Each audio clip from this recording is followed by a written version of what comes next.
Okay, so Kim, first of all, just how are you doing today?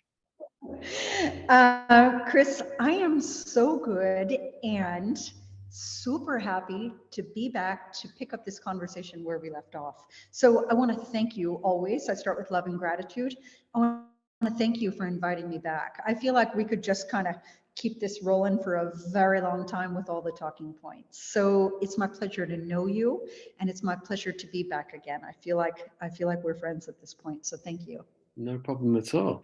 So just to recap for the listeners, where do you want to begin today? So how do you want to start? Is there anything you want to just make the listener aware of on the back of the last podcast we did to take us into today's topic?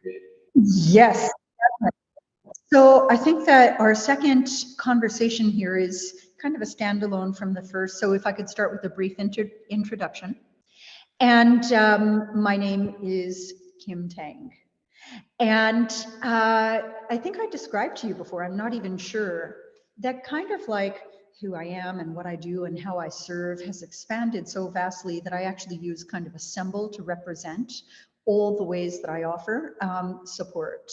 So if you know what a Venn diagram is, a Venn diagram is two circles that are side by side, except they've moved so close together that there's some overlap in between, like an almond shape.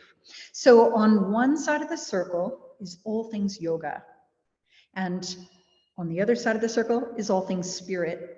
And of course, the overlap are for those who understand that they are one and the same. And so in the way of yoga, which is primarily what we're talking about today with biomechanics, there are many things that I do. I have an entire video platform that actually expands upon, frankly, every single thing we're about to talk about today. It's really profound. I am going to tell you that really nobody sees it, says it, or does it like I do, except that I am coming from what I'm going to call the knowing in my tissues. This is not something I lifted off the pages of a book. This is something that is known by me in my body, and by the way, more importantly, in my mind, and by the way, more importantly, in my spirit, and all the things that we talked about in the first conversation. Our first conversation, by the way, we should refer back to that, and that's on your podcast channel, right? Just the audio. So maybe the listeners would like to start with that, or go back and listen to that after they listen to this, and either way is fine. I'm coming to you from the high desert of Southern California, where we have a private event center for the healing arts and spiritual sciences. And so again, there's a video platform for learning everything that we're talking about today. I do private sessions. We have 3-day in-person events here at the Yakashala. It's another YS Yoga Spirit Yakashala. Seems to be lighting up in my life. And I should mention again, I am part of a collaboration of a global teacher training certification program, and that is with Yoga Sport World.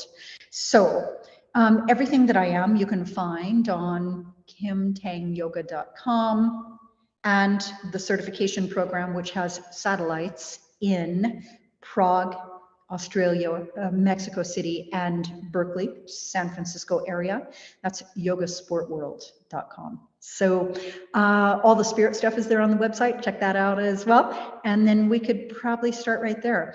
I'd appreciate it if you'd throw up my pictures, and we'll have that early conversation about what they're looking at, and more importantly, who I'm talking to. This is going to be a really big conversation. So, hey, I love that we're doing this on video. Yes. Is the one that you'd particularly like to start with? Well, that's fine. Okay, here we are. This is going to be a really important talking point today. Now, what I want to tell you is, while this posture is called bow pose, Dhanurasana, it's actually full bow pose, so Purna Dhanurasana. I want to tell you that I'm going to be a myth buster. Right now, I want to fact check people already, because they're going to look at this and they're going to think to themselves, oh no, well, she's like crazy flexible. She's too advanced. I can't learn from her. I'm not advanced enough for her, and so on and so on. And what I want to tell everyone that's listening and watching is that that could not be farther from the truth. And I think you're going to know that as we get into the conversations and especially the pictures. So I'm going to call it the master teacher can take a broken, scared, stiff, calcified, maybe with even prosthetics, 70-year-old, and also a flexible 20-year-old, girl, and in the same room, and have them both feel that the teacher is talking directly to them. So the greater teacher can address a greater range of bodies. So let me be very clear right now while you're showing this picture, because it's about to get deeper.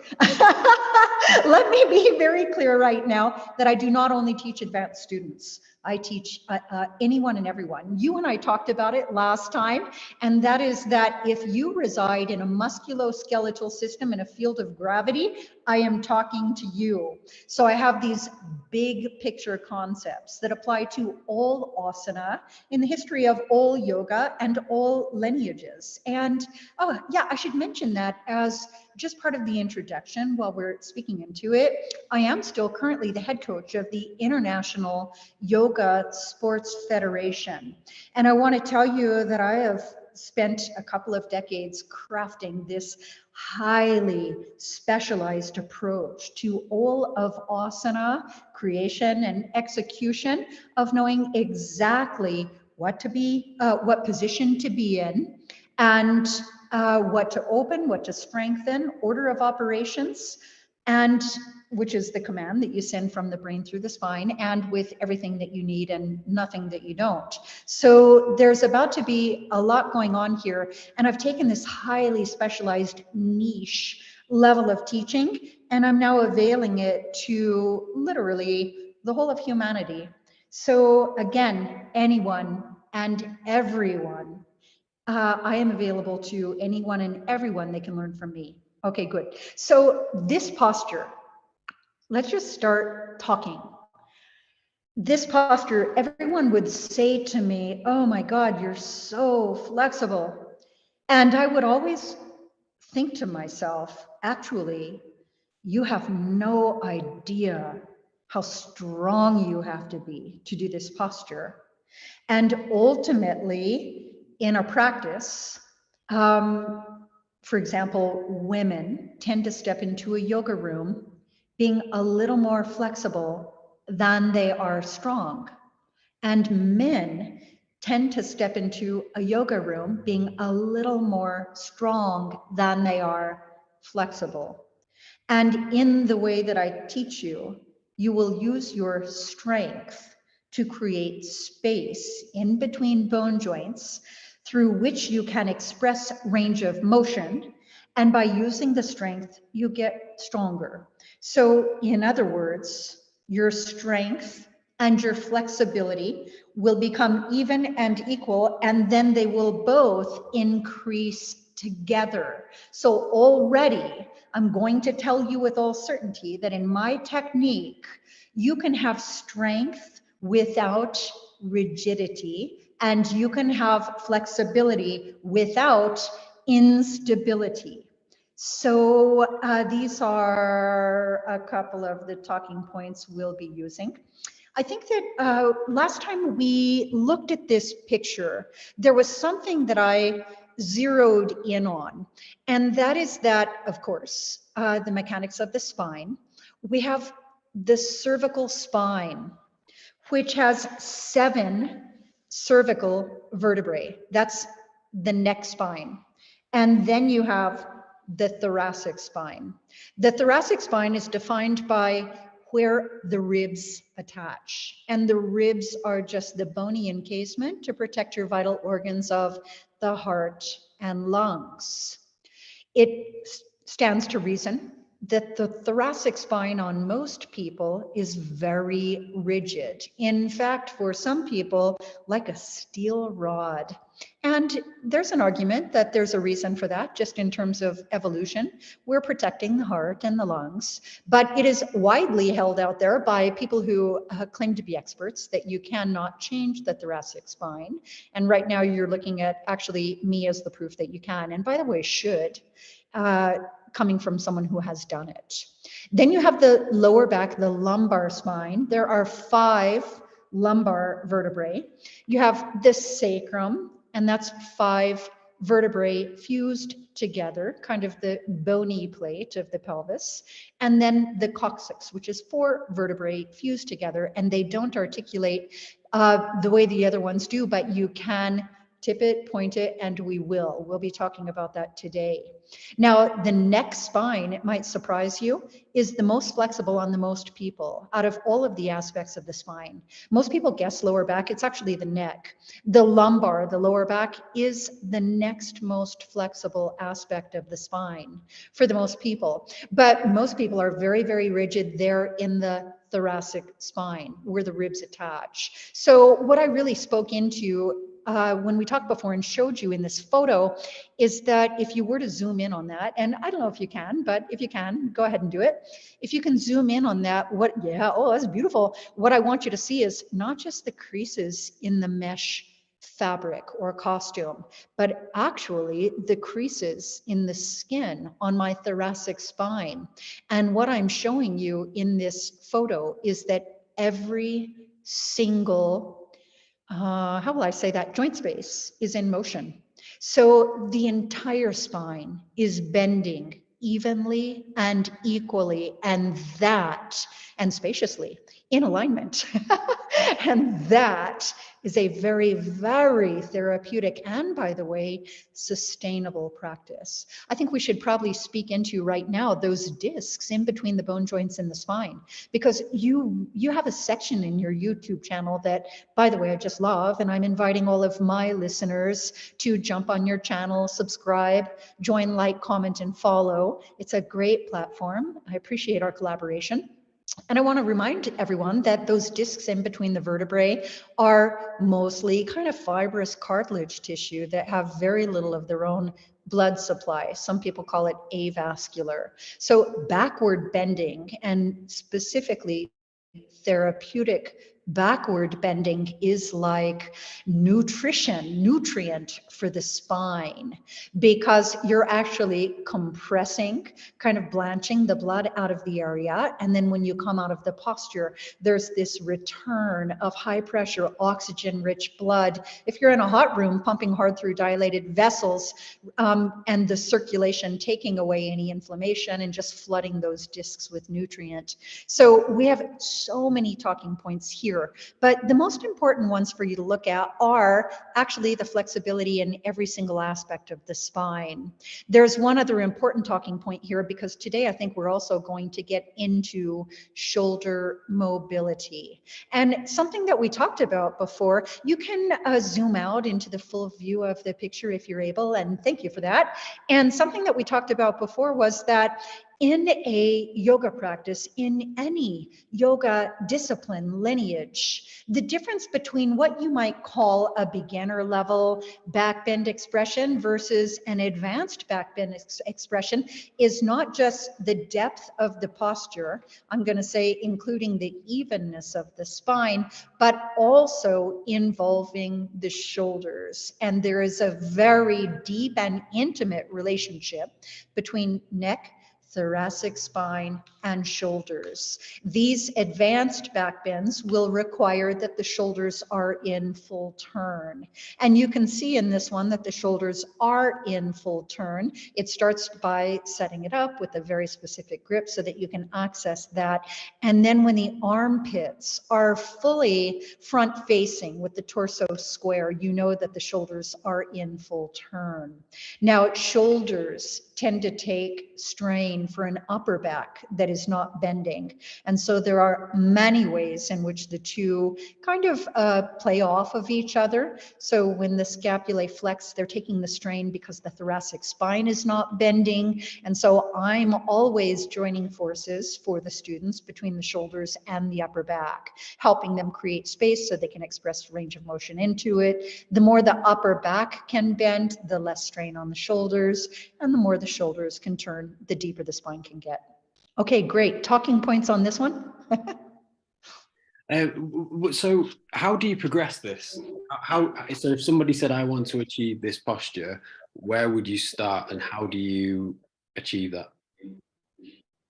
I love your question. And your question, the answer to your question is multifaceted.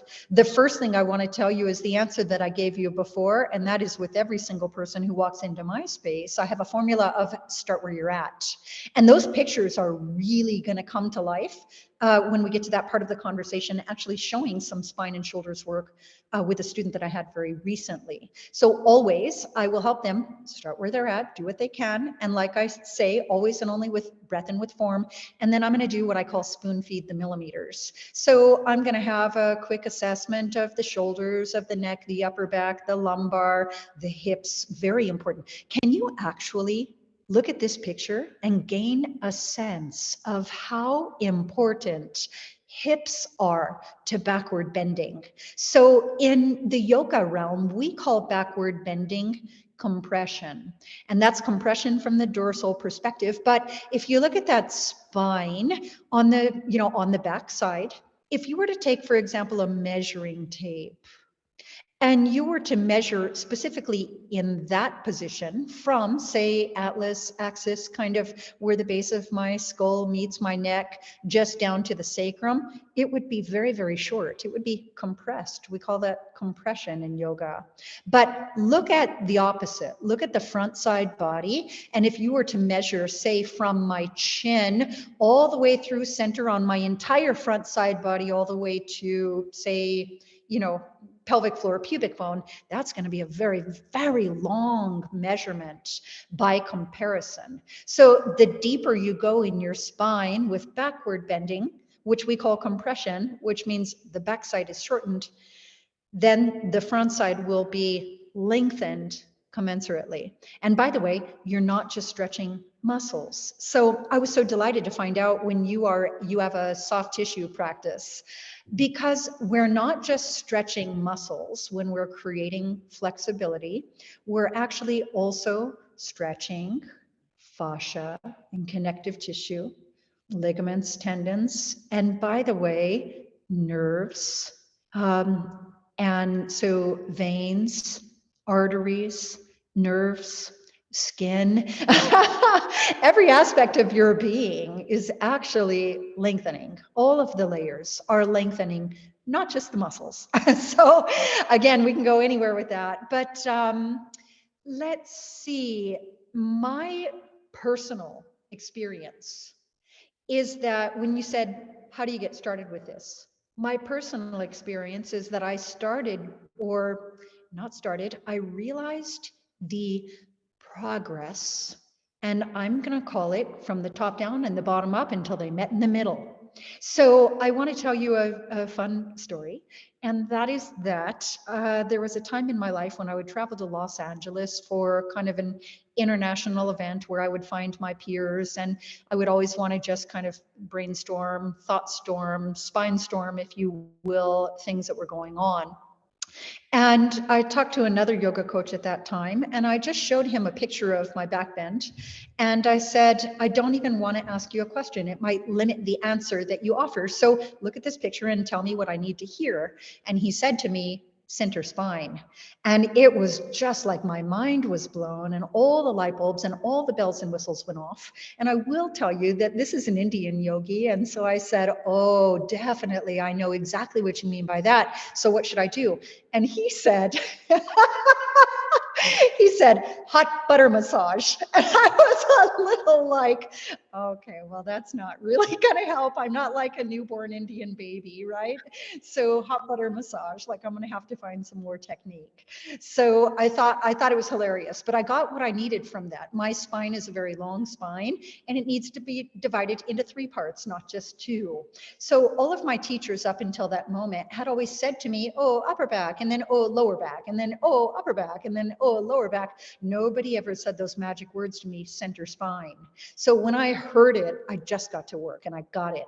So the flexibility came from the top down, meaning my neck spine, remember 7 cervical vertebrae. My neck spine was already very flexible, and probably I had some movement and range of motion in, say, thoracic, which is T1, 2, maybe something like that. And then from the bottom up, from the sacrum to the lumbar vertebrae, 5, L5, L4, L3. I probably had a lot of range of motion there, but probably from about T3 to about L3 were pretty rigid.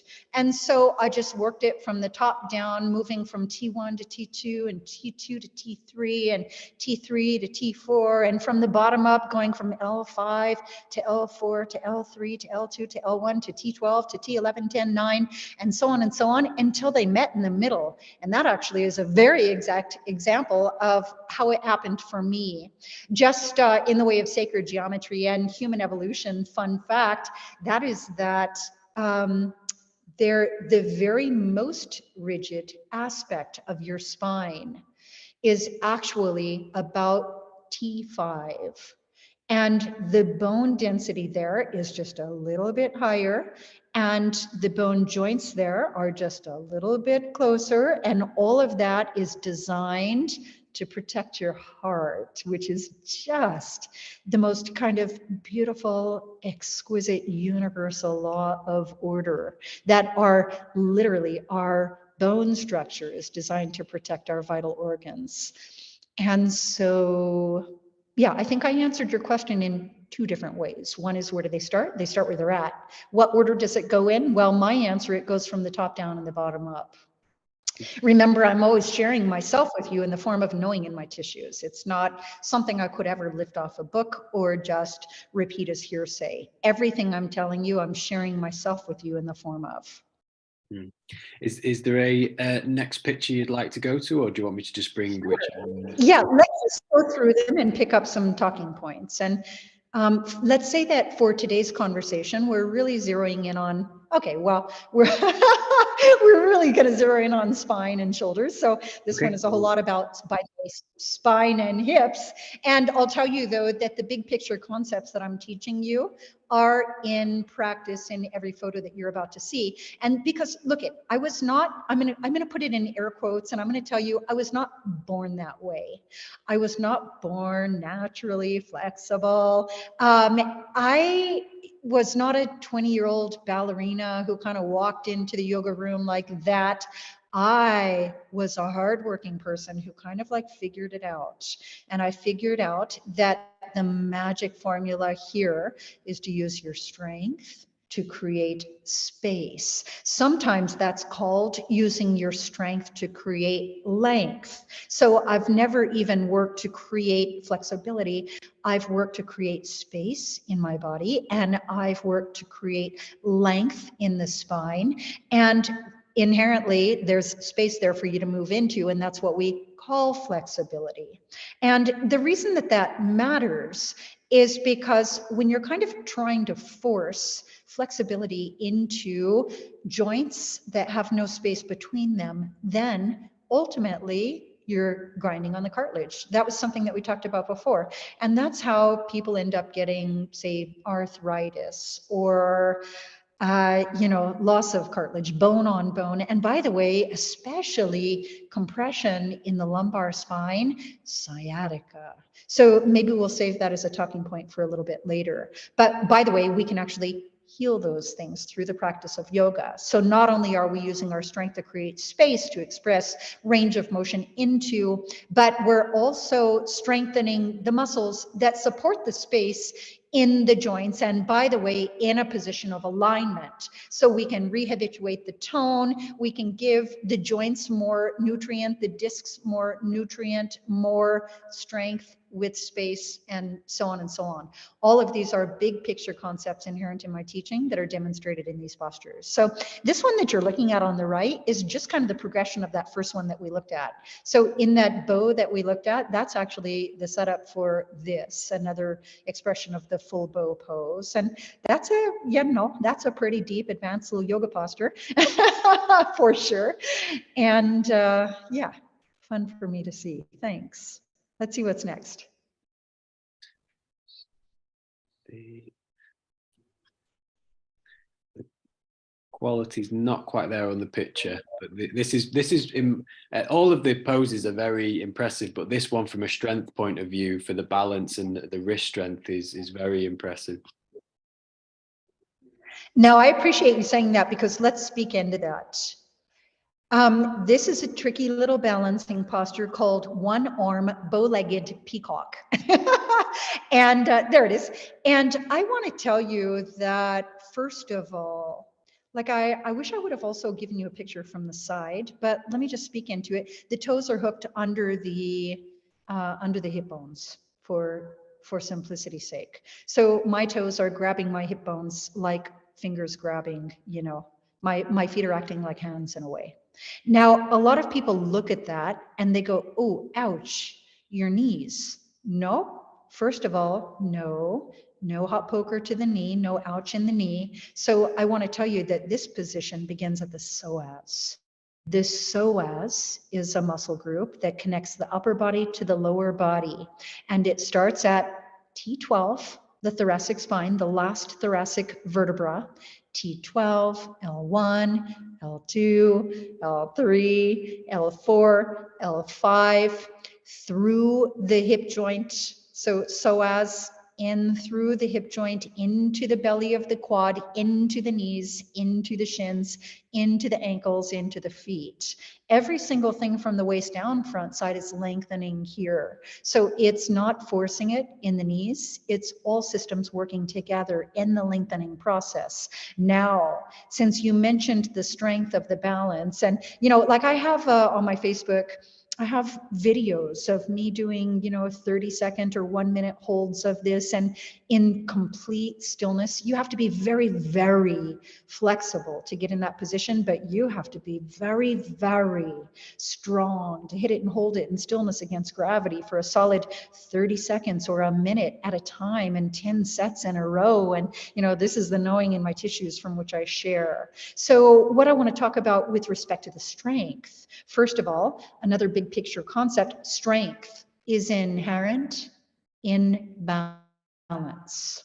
In opposing forces, there is tension.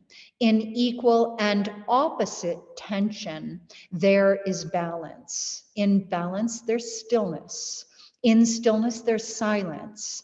And in silence, there is space. There it is again. Space is always the goal. Now, the strength that's required here is not just the strength of the arm. It's not just the strength of the arm and the back working together. This is the strength of the entire body in equal and opposite tension, stretching forward and stretching back until you hit that point of equilibrium. And by the way, another big picture concept is that gravity is your very best teacher, and it tells you exactly when to lift in all of these peacocks. So in a yoga lineage, in all lineages, there are any number of versions of this posture. They usually have both hands down, so this is quite an advanced one. But there's there's a one-legged peacock, and there's a peacock lotus, and there's a straight body peacock, and there's a bow-legged peacock, and one-arm peacock, and all different versions of peacock. And this one happens to be probably the hardest one that you could possibly fathom. And what happens is you get in the right position, and you slide forward until the forearm there is the fulcrum, if you will, of like a seesaw. And you have basically as much weight in front of that fulcrum as you have behind it. And that's what I call gravity is your best teacher, and it tells you when to lift, because when you have as much weight in front of you as you have behind you, it becomes, I mean, can I just say, less effortful, more effortless. So it's a lot easier. Now, can you pull yourself up into a peacock if you're, for example, if your arms are a little too high and you have more lower body weight behind you than you have upper body weight in front of you? You can, but now you're muscling it, you're fighting it. There's unnecessary struggle and strain in a posture, and that's how you know if you're in the right position. So I probably was literally in this front-facing video, I probably was actually talking to someone while I was doing this. So in other words, when it's known by you, when the right position is known by you, it's far less effort. And the strength that is involved is not just one muscle group, it's all muscle groups working together. Hey, that would be cool to bring into this platform. And that is that I love to think of yoga postures as kind of like a class is, would we say, a symphony? Each of the body parts is a part of the orchestra, and the mind is the conductor. And it's up to the mind, the conductor, to synchronize and harmonize all the moving parts. So that's really interesting, because how about two of them? There are two ways that I define a very, very high level of practice. And right now I'm not talking about the depth of your back bend. Right now I'm talking about a high level of self-awareness. And there are two things that I like to say. One of them is to be able to contract every single thing that you need to support yourself in that posture, and more importantly, to be able to relax everything else, which, by the way, in every single posture is your face, your mind, and your breath. And in back bends, mostly your neck. And the other way that I define a very high level of practice is to be able to, I'm going to call it, single out the pieces and command them independently.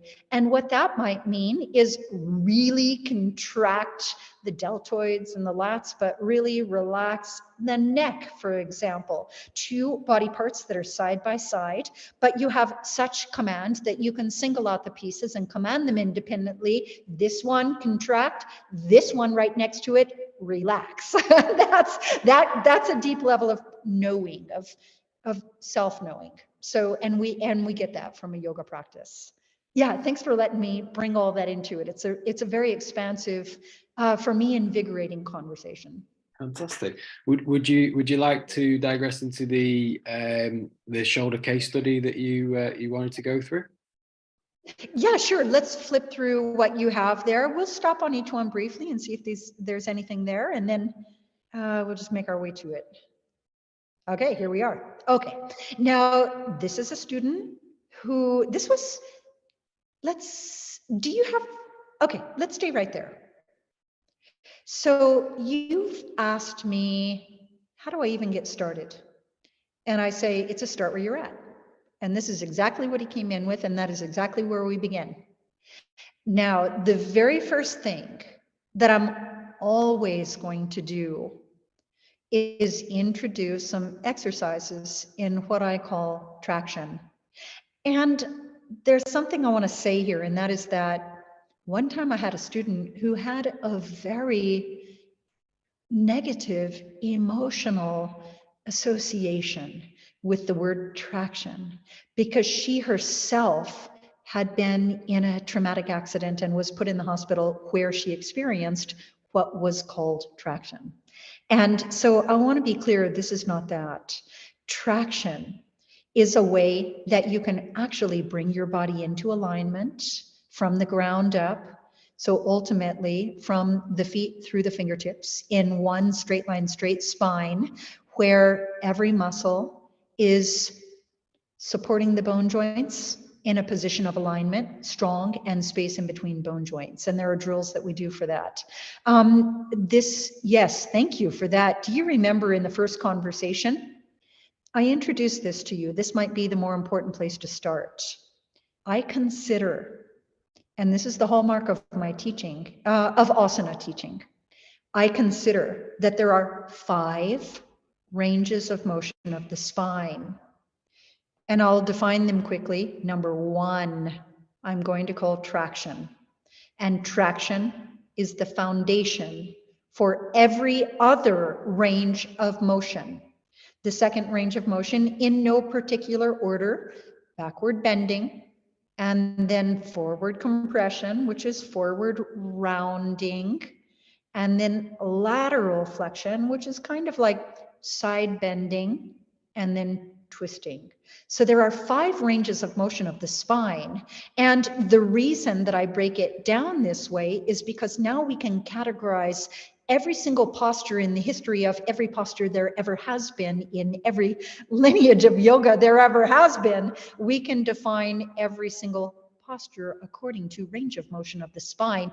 The stretching poses, not just leg stretching, but spine stretching, entire body stretching, whether it's a straight line, straight spine, or whether it's a jackknife posture, those stretching poses being considered traction. So we need that as a range of motion by definition, because it requires command of the mind. It requires contraction. It's not our natural relaxed state of being. So the first thing I'm going to do is teach traction. And there are many ways I like to do it. And I start just by showing a relaxed S curve in the spine, just kind of slouchy, hunchy, normal, natural, relaxed posture. And I kind of study what that is going to be on them. And then I show them how to bring the body weight back into the heels and pitch the tailbone into neutral, and every muscle surrounding the pelvis, stabilizing the pelvis in that position, and then pelvic floor in and up, lower abs in and up, navel in and up, diaphragm in and up, crown stretch up. And then I show them how to use the arms, which I'm going to call use the upper body strength, to create space between bone joints in the spine. So now when we add the arms to it, we can traction the spine further. Now, not only that, we're talking about shoulders at the same time by virtue of looking at these photos in this moment. And I want to tell you that, so this particular student would not be able to bring the arms directly overhead so that the arms were in line with the spine. And so in the position of traction, I'm going to call it from, well, the entire spine through the crown. But what you can see visually is from the neck down, he's in a position of traction, except that he couldn't get his arms overhead without making the compromises that are very universal. And so here's what I had him do. Oh, okay, good.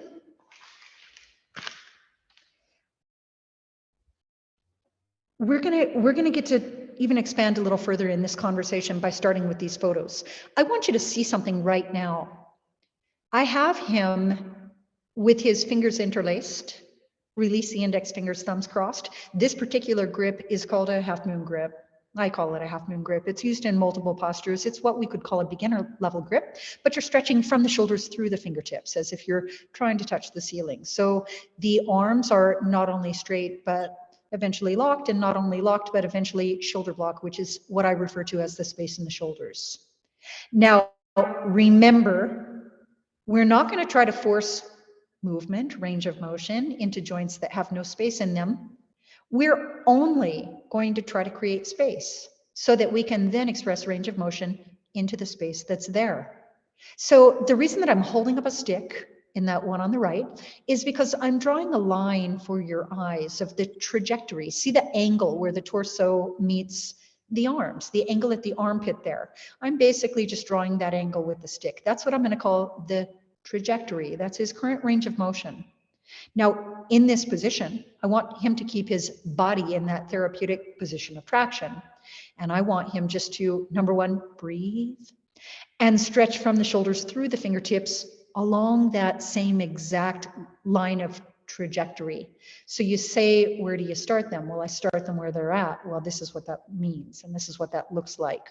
So I want him to basically stretch farther and farther and farther in that line that the stick is drawing. The more he stretches from the shoulders through the fingertips, the more space he has in his shoulders. The more space he has in his shoulders, the more he's going to be able to move into it, which means bring his arms overhead. And that is without compromising the remainder of the spine, the torso, the body, the hips, everything as it's set up in its position of alignment. So first I had him do traction drills, and now I'm having him do shoulder drills. And I think what I want to do is add another photo of the same student, because I worked with him in multiple ways. And remember, on that one, so can we slide that to the right so that we can still have a glimpse of the middle picture? Boy, you're good. Well done. Yes, yes, and yes. Now, what's the difference? What's the primary difference between the middle picture and the picture on the right? Well, I have his hands wider. Okay, this is huge. So let me speak into that. There's this thing I like to do. I call it backbending 101, but it's really a demonstration of how the shoulders relate to the upper back and neck, and how the hips relate to the lower back. And of course, then there's a conversation about knees and hips. So if I were to stand with my arms overhead and my hands very, very, very wide, and by the way, my armpits kind of turn so that they're facing outward, that's going to be kind of the least challenging of backbends to my thoracic spine.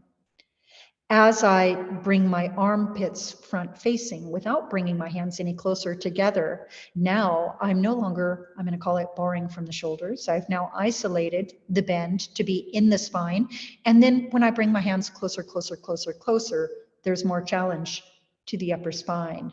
There's a direct congruence with the feet, the width of the feet, meaning, and the feet turned out, meaning the hips are in external rotation. That means borrowing from the hips, less challenge to the low back. So turning the feet in so the inside lines are parallel is now no longer borrowing from the hips. And then the feet come closer, closer, closer, increasing the challenge to the lumbar spine and the back bend. So these parts all work together. So what I'm really speaking into is that in that middle picture, he has his hands together. He's gripping, his fingers are interlaced.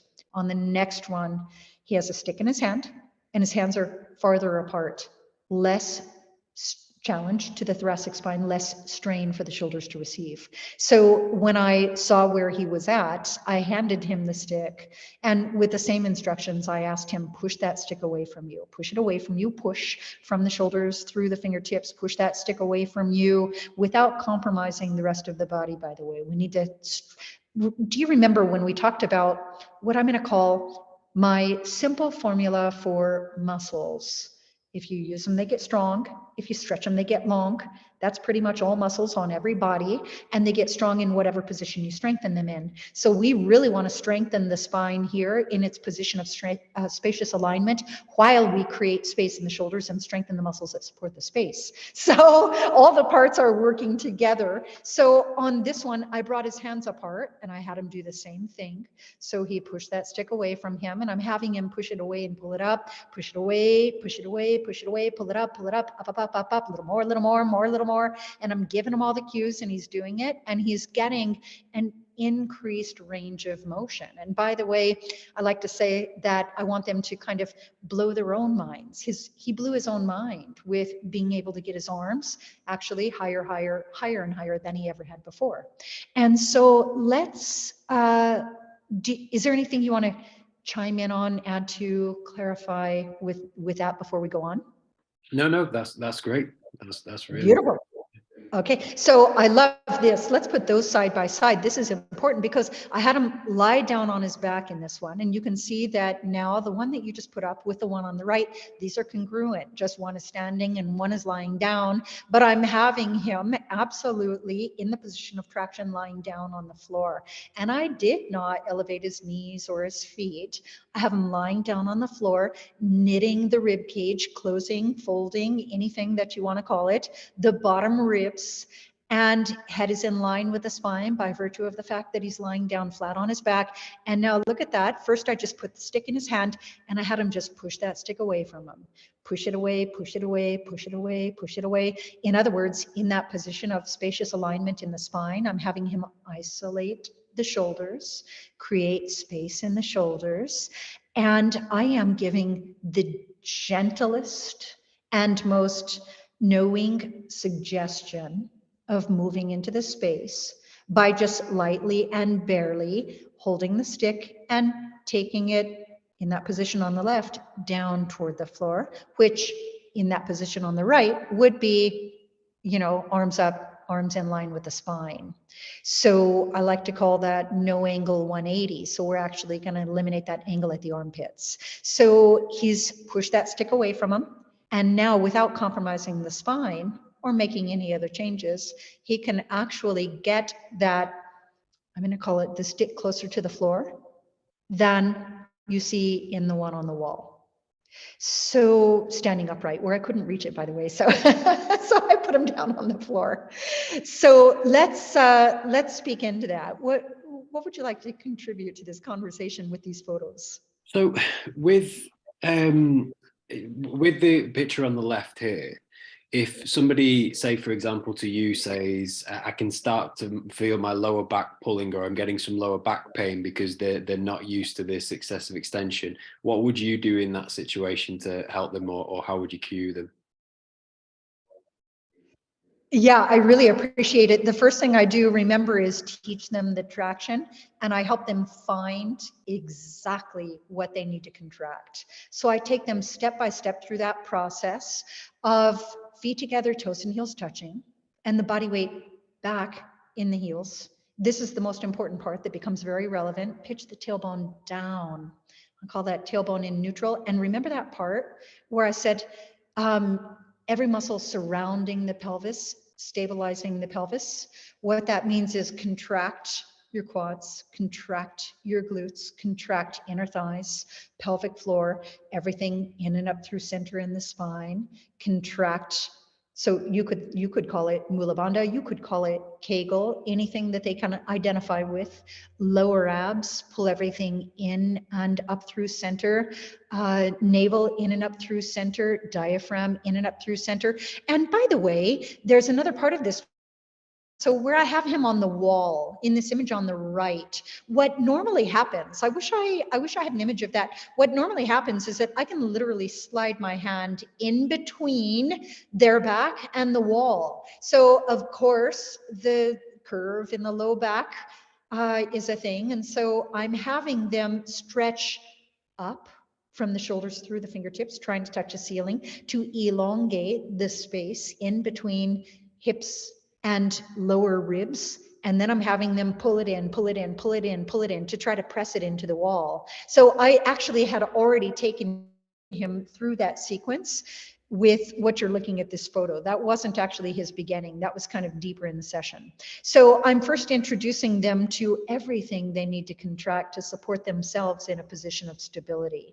And again, it's a lot to try to synchronize and orchestrate and harmonize. So we take it bit by bit so that when they can find a feeling, they have it, then you can add on to that. And then they have it and you can add on to that. This person happens to be a yoga teacher and he has a high level of awareness, but he came with a very kyphotic spine and he's unsure how to work it. You'll see probably some other things I'm not sure what else I sent you, but so I'm going to start just by layering first just this and only this. Okay, perfect. Now add this on. Okay, perfect. Now add this on. Okay, perfect. Yeah. And hey, now how about this? So I did send you a video of the jump rope. And if it's not creating too much complexity, would you be able to pull up my jump rope video and put it side by side with him holding the stick here? Yeah. And I wonder if we can get a bigger picture of the video itself. Yeah, and it's fine if they're not side by side. Let's just show this. So I'm giving an introduction. The video has no sound, and that's fine. So what I'm telling people is that I've completely, I'm going to call it liberated, opened up my shoulders. And by the way, therapeutically. So watch this. There's no stick in my hand. My index fingers are hooked together, and I can take that in both directions, from the front to the back, from the back to the front. I can, keep the fingers hooked together and kind of step through it. And that particular move is called jump rope. So now let's go back to what I have him doing. Because what I want to tell you, do you remember in the very beginning, I said to you, people are going to look at this, they're going to look at that right there, they're going to look at everything I put up, and they're going to say, oh no, I can't do that, I could never do that, I can't learn from her, I'm not that advanced. And what I want to tell you is that that is the farthest thing from the truth. So when I take this student and I put a stick in his hand, I am actually going to use exactly, and I do mean exactly the same technique, except with a different approach, because the therapeutic remedy for the kyphotic spine and the impingement that he has in his frozen shoulder is identical to the technique I used to open, deepen, and strengthen my shoulders in the form of the jump rope video that I just showed you. So what matters is, number one, form. Like, I am a huge technique girl. And by the way, if one person can do something, it's unique, rare, and extraordinary. But if it's teachable to the masses, then it's actually just technique. And what I'm teaching him here is exactly what you saw me do in the jump rope video that you just put up. So that's really cool to point out. So I had him with his body weight back in his heels and pitching the tailbone straight down toward the floor. I call that neutral, and everything surrounding the pelvis, stabilizing the pelvis, navel in and up, diaphragm in and up, crown stretch up. And all I'm having him do is push that stick away from him. I want to tell you that we started with a wooden dowel that was shorter. It was too short. Oh my gosh, this is so good. I think I sent you some more. There's a lot of content here. There's a lot to wrap our heads around. So I had him push that stick away from him. So the cues are going to be first and foremost with form and with breath always. And then I'm going to have him push it away from him, push from the shoulders through the fingertips. You're trying to push that stick to the ceiling, and then relax and let it turn.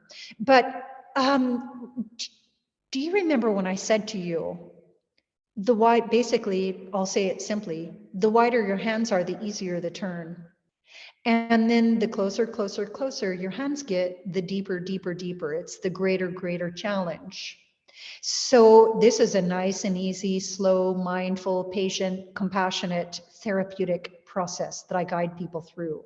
And let me be clear, I do not want someone grabbing a stick and jerking it around. You absolutely could hurt yourself if you did not know how to do this properly. So let's just put that disclaimer in right now. But all I have him doing here is pushing it away from him and then seeing if he can relax and turn into it.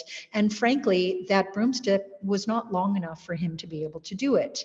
Now I get to introduce you to another concept. We're going to start to layer more concepts. These are my big picture concepts in all of asana. And I want to tell you that doing anything one at a time is going to be easier, meaning less challenge, than doing the same thing both at once. And so as I was just taking him through a bit of a self-diagnostic, that was kind of like, that was a broomstick. It was the longest stick I could find, and he was unable to make the turn with that stick. So I said, okay, so and by the way, your client, their mind will immediately go to, oh yeah, I can't do it. No, yes you can. We just have to do it one at a time. And let me show you how. So when I saw that he was unable to make a turn, even with his hands as wide as, the broomstick is long, then I brought him down to the floor and I showed him how to work it one at a time. Because if he can get just one turning, just the right, just the right, just the right, just the right, and then separately, just the left, just the left, just the left, just the left. Now he's really getting some range of motion in there. Now he can go back and revisit that stick and try to do them both at once. So that's just another glimpse into my way of approaching and coaching, moving people towards deeper asana. So do you have the ones where he's on the floor? Yep, incredible. So this one is a technique that I have crafted called pigeon turns. And here's what it is. There's a posture called pigeon, king pigeon. There are different names for it. And it's a more advanced back bend in that it requires the turn of the shoulder. Now, I'm not asking him to do the posture. He's unable to do the posture currently. I'm using the posture as a tool to help him create space in his shoulder so that we can get them turning. And we're just doing one shoulder at a time. So what I'm actually having him do here, and by the way, there's a very advanced grip here. I call it a flip grip, and that's grab the top of the foot from the outside palm face up. So it's a very specific grip. I had him widen his knee for that, because remember, the wider the hands are, in this case, the wider the knees are because your hand is holding onto your foot. So the width of the knees is setting the spacing of the hands. I hope I didn't say that too fast, but I have his knee nice and wide with his hip forward and down, and I've got him in a flip grip. So first there's that.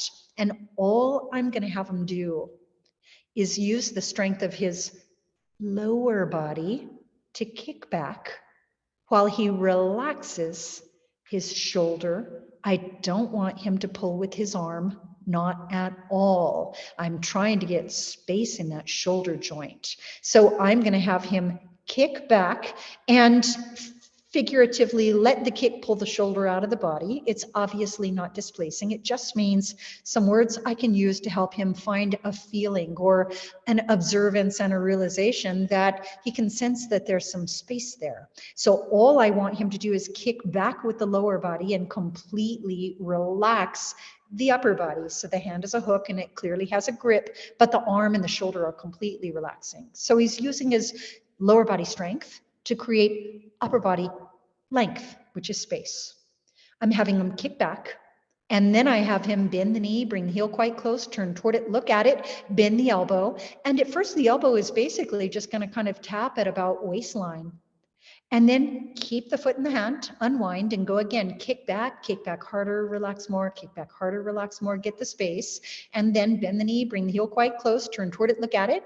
The elbow is bent at this point, start to make the turn. And so the turn just comes kind of incrementally, and eventually it starts to get a little farther forward. It comes wide out and around until the armpit is fully front facing and the shoulder is in full turn. That is a process. It doesn't typically happen in one session for sure, but it's also a therapeutic remedy. So everything I do is therapeutic. And are you doing it to heal an acute injury? Are you doing it to increase openness and range of motion in the body? So it's all therapeutic and it's all exact technique, but we might just approach it differently depending on the body, the condition of the body that we're doing it with. Okay, what would you like to add to this or comment on? So would this be like homework for him? Would you be saying, I'd like you to do this certain amount of times a day or certain amount of times a week at a certain time? Absolutely. I actually have a pad. I don't have one nearby, but I have a prescription pad. So it's very much old school guru. Here's your ailment. Here's your prescription. And so I literally assign asana to rehabituate the tone, to bring it into alignment, to heal it, open it, deepen it, strengthen it, and also even just kind of homework prescriptions for posture achievement, attainment, and execution. Wow. And how fast would you expect people to see progressions, and then what progression do you take this one to? So it's an interesting question. I think I want to tell you a story of, I'm not sure if it's okay to name her, and so I won't, and I'll call her the letter K. I'll call her K. And so I told you that I'm the head coach of the International Yoga Sports Federation, and that's a platform of really inspired and dedicated yoga practitioners that what I call dare to believe in themselves in the form of standing on the X. They have a dream of being able to do a certain set of postures, and they want to inspire other people and demonstrate mastery of central nervous system and receive the therapeutic benefit for which the posture is intended. And they basically just want to deepen the practice and inspire others to do the same. And there's a platform for that. And I'm the head coach of that. And so I have people that come to me as kind of like one of my full-time positions. And so Carrie came to me as someone who wanted to really become stronger, deeper, and more correct in her practice, which is what that is. And so when I started working with her, I don't think that she had made what I'm going to call top 10 yet into the finals. And the first time I started working with her within a season, she made top 10. I think she might have been number 7. I might be mistaken, but I think that she moved into top 10 and up to number 7. And then the year before last, she actually won first place, not only in the United States of America, but actually planet Earth in the world, live on stage in India, the motherland of yoga. She's won twice now, the world championship in the 50 plus division. 50 plus, I just said, 50 plus. That is another conversation for us to have. So there are people that I coach that are dedicated to making their practice stronger and deeper and more correct. And so they kind of work very, very consistently with precision. She literally creates a spreadsheet and keeps track of everything, because you cannot manage it if you do not measure it. And everything I teach you is literally measurable. You know when you're ready for more, you know when you're ready to progress. And when you're ready to progress, you know how to progress, and you can measure the progression. So 3 months is a number I'm going to pick out of thin air. If you will appreciate growth, openness, strengthening literally throughout the course of one session. But over the course of 3 months, I very casually like to say you can do nearly anything in 3 months.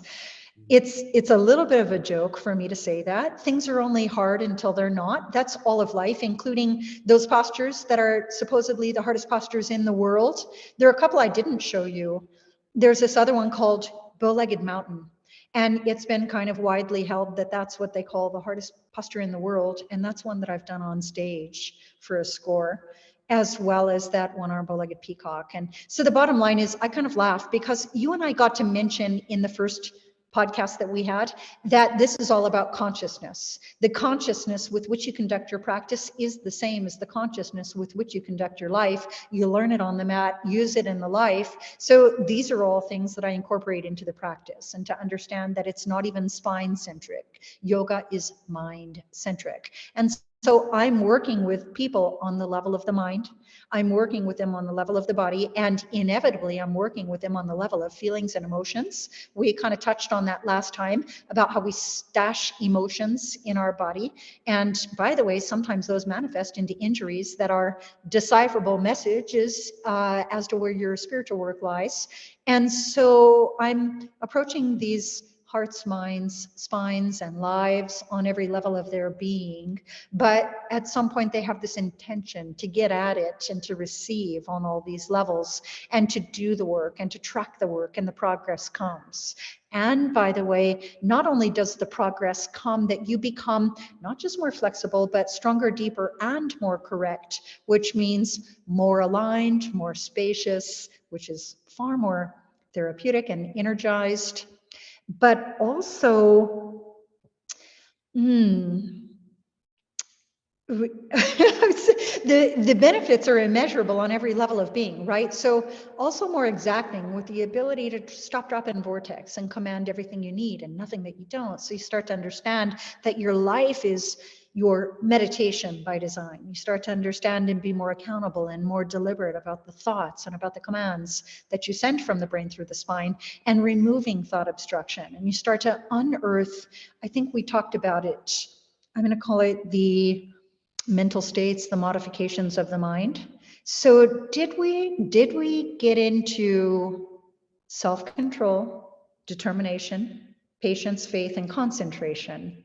And I think that we did, because we talked about concentration as being Concentration facilitates meditation, and meditation facilitates transformation. So concentration is a matter of being able to command everything you need and nothing that you don't in your mind. And there's no better way to learn how to concentrate as an adult than the standing balancing postures. So there's kind of a lot there. Do we have any more pictures?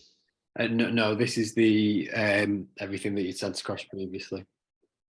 Okay, beautiful. So I want to stop and just thank this student. I did ask for permission and he said absolutely, he was honored. I really want to thank him for sharing himself and his practice with us in the form of the photos, and most importantly, the talking points on the photos. So how about that? Let's recap some of the talking points. Let me kind of like tell you what I just told you.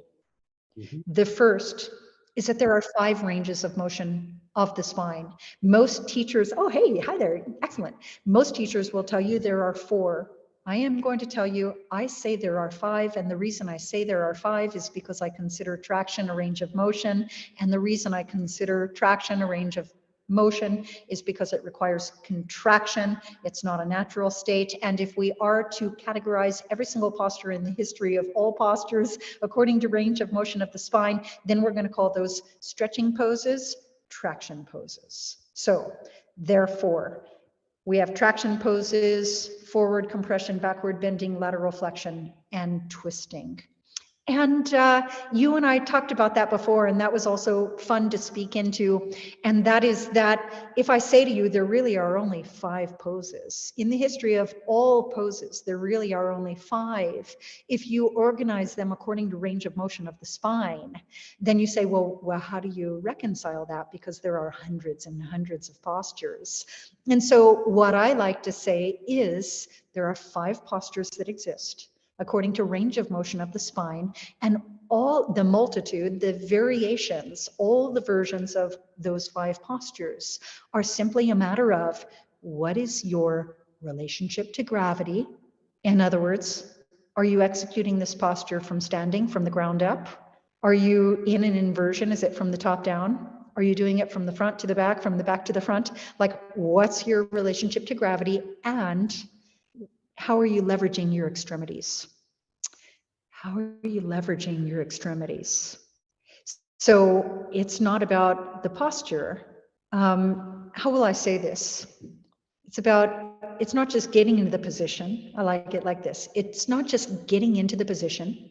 It's the work you do once you're in that position. That's where the magic happens. When we do these postures where we intertwine our extremities, it's because we're creating natural leverage. And the leverage is there for us to use once we're in that position. So that's obviously another facet of my teaching people why they're in that position, arms and with their legs, and what to do with their arms and their legs from that position, and so on and so forth. I also love to say that perhaps, because we've looked at pictures of some pretty complicated postures. So I also like to say that perhaps the complexity, the level of difficulty of any given posture can be organized by the number of opposing forces, equals and opposites that you're trying to synchronize. And by the way, that synchronization happens in the mind. So, yeah.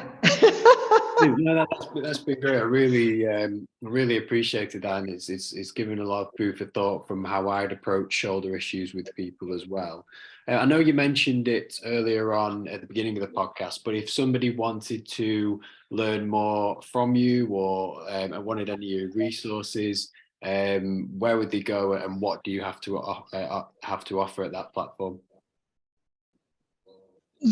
I appreciate your question. Let's hold it for 1 second, because when I said shoulders, I remembered you, and I remember, Chris, that you're serving on a very high level, because you already understand that this is not just about the body. This is not gymnastics, and that there is an emotional component to all of these parts in some way. And so if we could speak on the subject of shoulders represent your relationship with responsibility. So that really kyphotic spine, do you carry the weight of the world on your shoulders? Do you feel that the burden is solely yours to carry, or can you delegate, right? So shoulders have a certain meaning. And by the way, in the context of inversion, do you trust yourself to carry your own load? Like shoulders have a lot of spiritual, emotional messages. So I just wanted to bring that in also, since we're talking about frozen shoulder, stuck shoulder, different issues with respect to shoulder mobility. I had a student one time who called me because she had a frozen shoulder and she had had it for 2 years. And normally a frozen shoulder can release within 2 or 3 months, right? If you're working it properly. So that alone was curious. And when I started to really receive her in her entirety and, just kind of ask her questions about her life, she told me that 10 years ago, the other shoulder was frozen and it also lasted for 2 years. And I'm going to tell you that is not common. So we really needed to delve into the spiritual symbology of what shoulders mean and where the messages lie in your body. So there's that as well. So I like to have that on the table in all of the talking points. And so thank you. All roads lead to the website, kimtangyoga.com. And I've already described to you that there's yoga, spirit, and by the way, Yakashala, which is where all of our in-person events take place. Let me call it out specifically. First of all, I have a video platform, and one of them is called Spine, All Spine, Part 1, from traction through drop back. And everything we touched on today is vastly expanded upon with education and homework videos on that platform. There's also another one in a different category. It's called KT, as in Kim Tang, KT drills. And there's one called shoulder rotations and pigeon turns. And that's where I teach people safely and therapeutically how to use that stick or make that grab to get some space in the shoulder that they then can turn into. So actually everything we talked about today is available in its very, very expanded form on video already on my platform. I do private sessions, and that's online. And I do like to have my eyes on the individual for sure. I have in-person events, and I'm part of this is important, I'm part of a global certification. It's a collaboration with some other senior international yoga instructors in a platform called Yoga Sport World. And we have satellites in Prague, Mexico City, Australia, and the San Francisco area of Northern California. I actually am going to have one here in the Joshua Tree area in January of 2024. So anyone can learn from me, and there are any number of ways to learn from me.